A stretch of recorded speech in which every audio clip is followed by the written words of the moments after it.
السلام علیکم ورحمۃ اللہ وبرکاتہ۔ شروع اللہ کے نام سے جو بڑا مہربان اور نہایت رحم کرنے والا ہے۔ اللہ تعداد درود و سلام خاتم الانبیاء حضرت محمد صلی اللہ علیہ وآلہ وسلم پر۔ میرے دوستو، آج کی ہماری اس ویڈیو کے اندر ایک ایسا ایمان کو جھنجھوڑنے والا واقعہ ہے کہ آپ سن کر خوش ہو جائیں گے۔ اس واقعہ کو اینڈ تک ضرور سنیے گا اور مزید اسلامک معلومات کے لیے آپ ہمارے ساتھ جڑ جائیں، ہمارے چینل کو سبسکرائب کر دیں اور بیل نوٹیفیکیشن پر کلک کر دیں تاکہ ہر نئی آنے والی ویڈیو کا نوٹیفیکیشن بر وقت آپ کو مل سکے۔ میرے دوستو، تاریخ میں ایک دلچسپ واقعہ ملتا ہے۔ ایک شخص کے ہاں صرف بیٹیاں تھیں۔ ہر مرتبہ اس کو امید ہوتی کہ اب تو بیٹا پیدا ہوگا، مگر ہر بار بیٹی ہی پیدا ہوتی۔ اس طرح اس کے ہاں یکے بعد دیگرے 6 بیٹیاں ہو گئیں۔ اس کی بیوی کے ہاں پھر ولادت متوقع تھی، یعنی 7ویں مرتبہ اس کی بیوی پھر حمل سے ہو گئی۔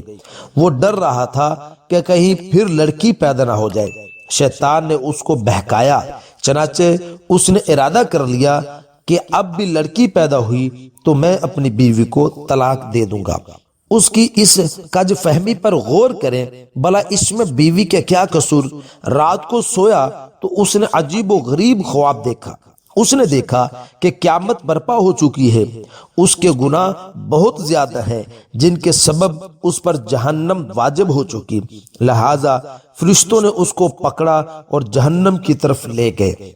پہلے دروازے پر گئے تو دیکھا کہ اس کی ایک بیٹی وہاں کھڑی تھی۔ اس نے اسے جہنم میں جانے سے روک دیا۔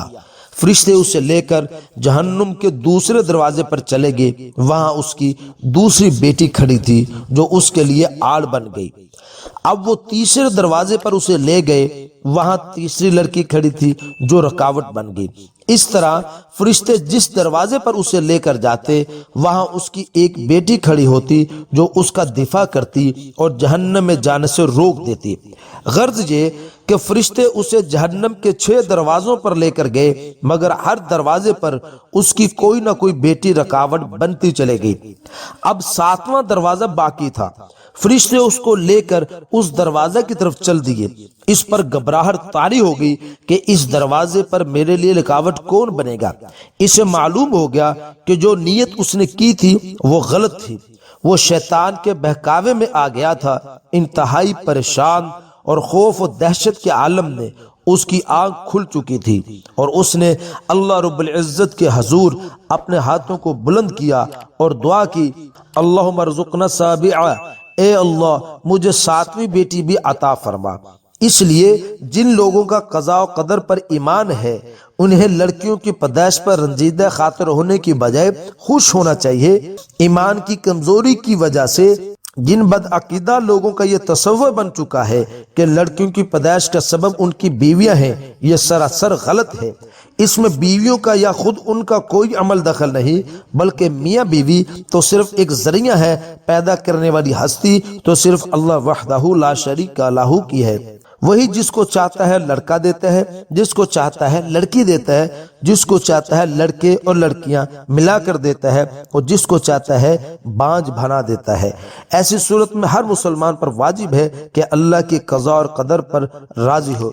میرے دوستو، اللہ ہم سب کو اپنی رضا پر راضی رہنے والا بنائے، ہمارے ایمان کو مضبوط کر دے۔ مزید ایسی اسلامک معلومات کے لیے آپ ہمارے چینل کو سبسکرائب کر دیں۔ السلام علیکم ورحمۃ اللہ وبرکاتہ۔